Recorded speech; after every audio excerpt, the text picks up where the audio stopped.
آپ کو ملک کے اندر ایک قومی حکومت بنانی پڑے گی جس میں ساری جو نمائندہ جماعتیں ہیں وہ شامل ہوں. فارم 47 سے فارم 45 کا سفر جو ہے وہ ہونا بہت ضروری ہے. اب آپ نے جس طرح مرزا صاحب صاحب نے آگے بات کی کہ ٹرانسفارم ہم کیسے کریں گے. آپ دیکھیے فار ایگزامپل اگر آپ نے گیس کی پائپ لائن بنانی ہے بلوچستان میں تو بی ایل اے اور بلوچستان کی جو موجودہ صورتحال ہے آپ اس میں کیسے گیس کی پائپ لائن بنا لیں گے. جب تک ہم ایک متحد ہو کے اپنی بڑی پالیسیاں نہیں ڈیسائیڈ کرتے اور تقسیم رہتے ہیں پاکستان کی معیشت بھی بکھر رہی رہے گی, پاکستان کی سیاست بھی بکھری رہے گی. اور اس کے لیے واحد حل پاکستان میں نیشنل گورنمنٹ کی طرف جانا ہے اور اس کے لیے ایک اپوزیشن کا الائنس ہونا ضروری ہے جس کو ہم سمجھتے ہیں کہ جو پیر صاحب ہیں, مولانا فضل الرحمان ہیں, یہ جو سارے لوگ ہیں یہ مل کے اس کو لیڈ کریں. بین الاقوامی کامیابیاں تو ہمیں ملی ہیں, اس میں تو کوئی شبہ نہیں ہے, اور ہمارا لیکن بنیادی اب انٹرسٹ یہ ہے کہ یہ جو بین الاقوامی کامیابی ہے یہ پاکستان میں بھی تو ٹرانسلیٹ ہو نا. مسئلہ یہ آ رہا ہے کہ جو شہباز شریف صاحب ہیں, دیکھیے 12 بجٹ انہوں نے پیش کیے ہیں بطور وزیر اعلیٰ اور 5 بجٹ انہوں نے پیش کیے ہیں بطور وزیر اعظم. اب 17 بجٹ پیش کرنے کے بعد اب آپ مجھے بتائیے وہ اور کیا کریں گے کہ ان کا اکنامک ویژن ہمارے سامنے آئے. وہ تو کہہ رہے تھے مجھے 3 سال دے دیں, اسٹیبلشمنٹ کی مجھے سپورٹ ہو جائے گی, میں تو دنیا بدل دوں گا.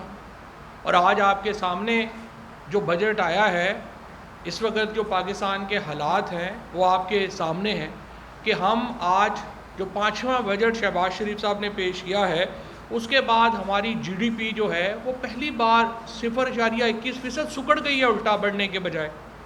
ہمارا جو اس وقت انفلیشن ہے, جو مہنگائی ہے, اس کا آپ صرف اندازہ اس بات سے لگا لیں کیونکہ آپ سارے خود سیلریڈ کلاس ہیں, اور یہ جو ہمارے سرکاری ملازم ہیں اور جو سارے سیلری کے لوگ ہیں 4 سالوں میں 56% ان کی سیلری جو ہے وہ انکریز ہوئی ہے اور 165% ان کا ٹیکس انکریز ہوا ہے.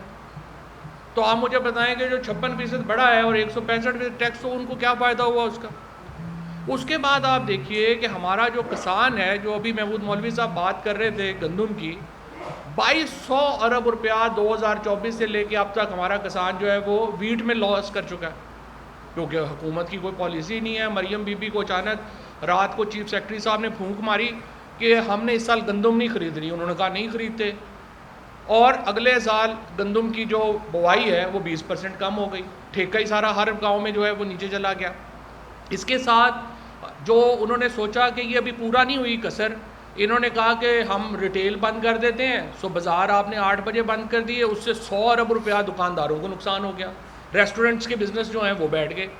آپ کی اکانومی تو 24 گھنٹے بھی چلے تھے کم تھی, آپ نے اس کے اوپر آسٹیریٹی کے نام کے اوپر جو آپ نے اس وقت ظلم کیا, اس کے نتیجے میں دیکھیے پاکستان میں جب عمران خان کی حکومت کو ہٹایا گیا تھا, ہماری حکومت کو ہٹایا گیا تھا, سازش کے تحت ہٹایا گیا تھا, اس وقت 6.1% پہ ہم گرو کر رہے تھے, 53 لاکھ نوکریاں پیدا ہوئی تھیں, پوری ایک ایکٹیویٹی جو ہے وہ چل رہی تھی. اور ان 4 سالوں میں یہ جو تجربہ کار حکومت آئی جس میں پروفیسر احسن اقبال صاحب ہیں, جن کے گھر میں اب ایک تو ان کے گھروں میں اب بندہ ہی کوئی نہیں بچا جو سرکاری ملازم جس کو اب جو ہے وہ کرانا ہے, سارے جو بڑے تھے وہ سارے سرکاری ملازم ہو گئے ہیں, مطلب بیٹا بھی بن گیا ہے, بہن بھی بن گئی ہے, خود بھی وزیر لگے ہوئے ہیں. اور خواجہ آصف صاحب فرما رہے تھے کہ جی مجھے بڑی شرمندگی ہوتی ہے جب میں بتاتا ہوں, مجھے یہ اپنے ضمیر کا بوجھ کم کرنا ہے کہ میں جب اسد کیسر صاحب کے پاس بیٹھتا تھا تو ہمیں جو ملٹری کے لوگ تھے وہ بتاتے تھے کہ آپ نے کیا قانون سازی میں کیا اوپر نیچے کرنا ہے. فیٹف کی جو قانون سازی ہوگی پوری دنیا میں, اس میں سیکیورٹی اسٹیبلشمنٹ ساتھ بیٹھے گی, سیکیورٹی کے متعلق اگر آپ کی قانون سازی ہو رہی ہے تو وہ ساتھ بیٹھیں گے, اس میں کوئی برائی کی بات نہیں ہے. برائی کی بات وہ ہے کہ جب آپ جا کے سابق آرمی چیف جنرل باجوہ کے پاؤں میں پڑ جائیں کہ جی مجھے میری سیٹ دے دیں اور ہمیں ہماری سیٹ دے دیں, اور ابھی جب آپ ریحانہ بی بی سے الیکشن ہار جائیں تو پھر فارم 47 لے کے بیٹھ جائیں. اگر آپ نے ضمیر کا بوجھ اس حکومت کے وزراء نے کام کرنا ہے تو بہتر یہ ہے فارم 47 واپس کریں اور فارم 45 کے اوپر جائیں, تب ضمیر کا بوجھ کم ہوگا, اس طرح نہیں ہوگا. اب آپ دیکھیے 2021 میں جو گندم کی قیمت تھی وہ 55 روپے کلو تھی, اب 160 روپے پہ چلی گئی ہے. یعنی 191% اضافہ ہو گیا ہے 4 سالوں میں آپ کے گندم میں۔ چکن جو تھا وہ 100 روپے کا تھا، وہ اب 270 روپے کا ہو گیا ہے، 170% اضافہ جو ہے وہ چکن میں ہو گیا ہے۔ پیٹرول جو ہے وہ تو خیر آپ کے سامنے ہے، 2021 میں 117 کا تھا، 2022 میں 150 کا تھا، اب 400 کے اوپر چلا گیا، یعنی ڈبل سے بھی جو ہے وہ اوپر ہو گیا ہے۔ کوکنگ آئل جو ہے وہ بھی محمود مولوی صاحب کا جو ہے وہ شعبہ ہے، 200 روپے کا تھا، اب 390 روپے کا ہو گیا ہے، اور 220% اس کے یہ جو ہے اس کے اندر 95% جو ہے وہ اس میں جو ہے وہ اضافہ ہو گیا ہے۔ جو چاول ہے جو 85 روپے کا تھا وہ 165 روپے کا ہو گیا ہے، 94% جو ہے وہ چاول کی قیمت میں اضافہ ہو گیا ہے۔ چینی کی قیمت جو تھی وہ 130 روپے سے بڑھ کے چینی کی قیمت 75 روپے سے بڑھ کے 164 روپے پہ چلی گئی ہے۔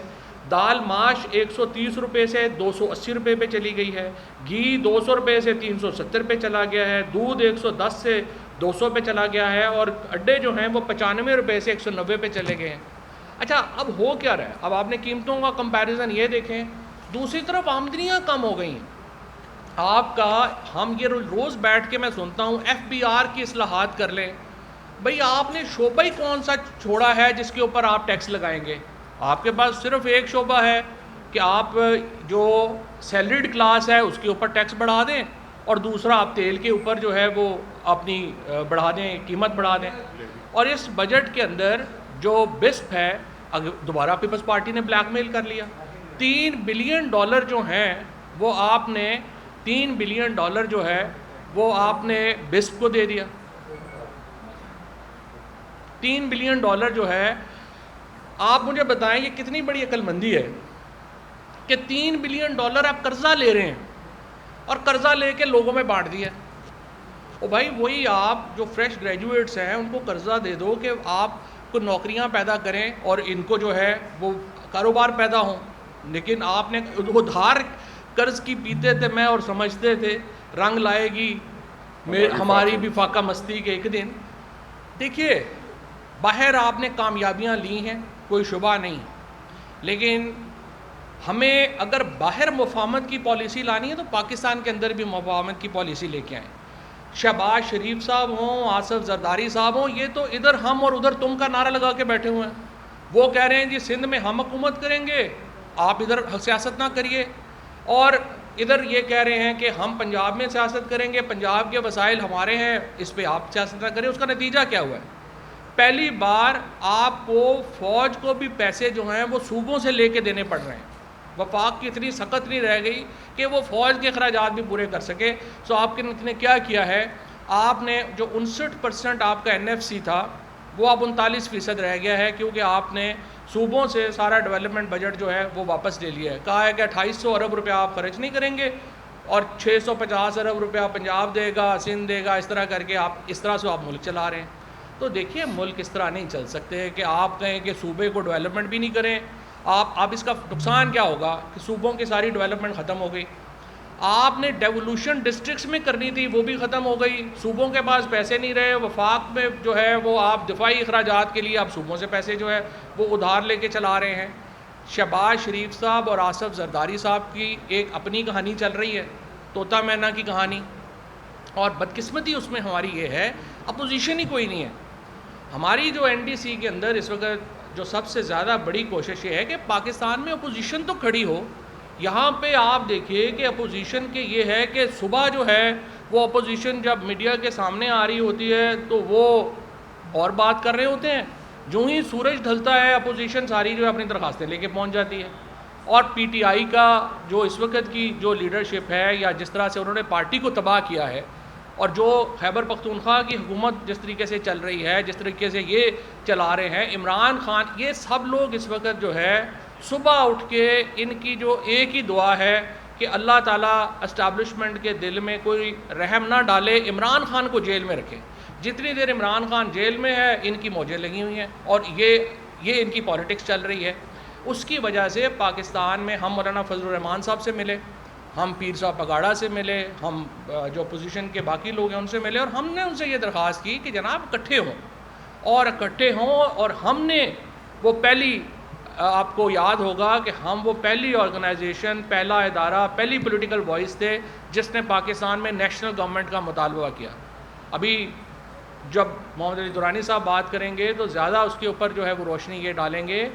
ہم سمجھتے ہیں شہباز شریف اور آصف زرداری کے ساتھ یہ ملک اسٹیبلشمنٹ جو مرضی کر لے کامیابی نہیں ہو سکتی. آپ کو ملک کے اندر ایک قومی حکومت بنانی پڑے گی جس میں ساری جو نمائندہ جماعتیں ہیں وہ شامل ہوں. فارم 47 سے فارم 45 کا سفر جو ہے وہ ہونا بہت ضروری ہے. اب آپ نے جس طرح مرزا صاحب صاحب نے آگے بات کی کہ ٹرانسفارم ہم کیسے کریں گے. آپ دیکھیے فار ایگزامپل اگر آپ نے گیس کی پائپ لائن بنانی ہے بلوچستان میں تو BLA اور بلوچستان کی جو موجودہ صورتحال ہے آپ اس میں کیسے گیس کی پائپ لائن بنا لیں گے. جب تک ہم ایک متحد ہو کے اپنی بڑی پالیسیاں نہیں ڈیسائیڈ کرتے اور تقسیم رہتے ہیں، پاکستان کی معیشت بھی بکھر رہی رہے گی، پاکستان کی سیاست بھی بکھری رہے گی. اور اس کے لیے واحد حل پاکستان میں نیشنل گورنمنٹ کی طرف جانا ہے اور اس کے لیے ایک اپوزیشن کا الائنس ہونا ضروری ہے جس کو ہم سمجھتے ہیں کہ جو پیر صاحب ہیں، مولانا فضل الرحمان ہیں، یہ جو سارے لوگ ہیں یہ مل کے اس کو لیڈ کریں. دیکھیں بات یہ ہے کہ پہلی بات تو یہ ہے کہ آپ نے کہا تحریک انصاف جو ہے وہ خاموش ہے. تحریک انصاف کا باقی کسی ایشو کے اوپر کیا سٹینڈ ہے جو اس کے اوپر ہو؟ وہ تو ہر معاملے میں ہی خاموش ہیں. ان کا تو یہی تو پرابلم آ رہی ہے جو درانی صاحب نے یا عمران اسماعیل صاحب نے یا محمود مولوی صاحب نے مرزا صاحب نے بات کی کہ پاکستان کے اندر اپوزیشن ہی نہیں ہے. آپ نے کوئی آلٹرنیٹ سلوشن جو دینا ہے وہ کون دے گا؟ اپوزیشن دے گی نا. اپوزیشن ہے ہی نہیں ہے. وہ روز صبح جاتے ہیں دھمالے ڈالتے ہوئے ادھر حکومت کے ساتھ ہو جاتے ہیں، شام کو دھمالے ڈالتے ہوئے دوسری طرف چلے جاتے ہیں. تو ہم کوئی سمجھ نہیں ہے.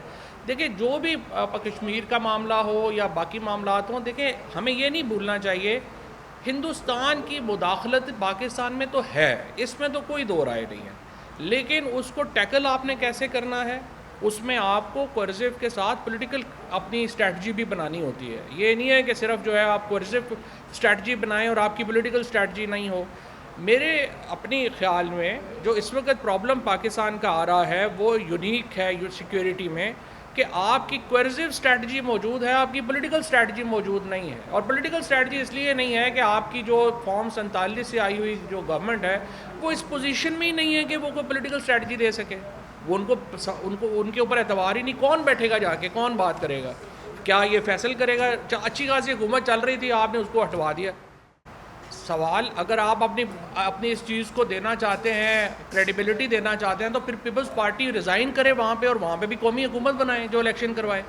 یہ تو نہیں ہو سکتا کہ وزیر اعظم تو بلاول صاحب کا لاڈلا ہو جائے گا اور الیکشن جو ہے وہ آپ بغیر، جیسے یہاں پہ ہوا تھا آپ نے الیکشن کرائے بغیر ہی جو ہے وہ حکومت چلا دی. تو میرا خیال ہے اگر پیپلز پارٹی کریڈنس دینا چاہتی ہے تو آپ وہ وہاں پہ نیشنل گورنمنٹ قائم کرے، وزیر اعظم کو کہیں کہ استعفیٰ دیں. آپ سے 6 مہینے آپ نے کہا آپ وہ حکومت چلائیں گے اور وہ کریں گے، ان سے کہاں چل رہی تھی؟ لہٰذا پورے کا پورا سسٹم کولیپس کر گیا ہے. اور آئی تھنک یہ بڑی آئی وڈ سے کہ بڑی کنسرننگ بات ہے کہ آپ اتنا بڑے جو علاقے ہیں پاکستان کے اس میں ایک ایسی موومنٹ چل رہی ہیں جن کا ہم کوئی پولیٹیکل سلوشن نہیں بنا پا رہے.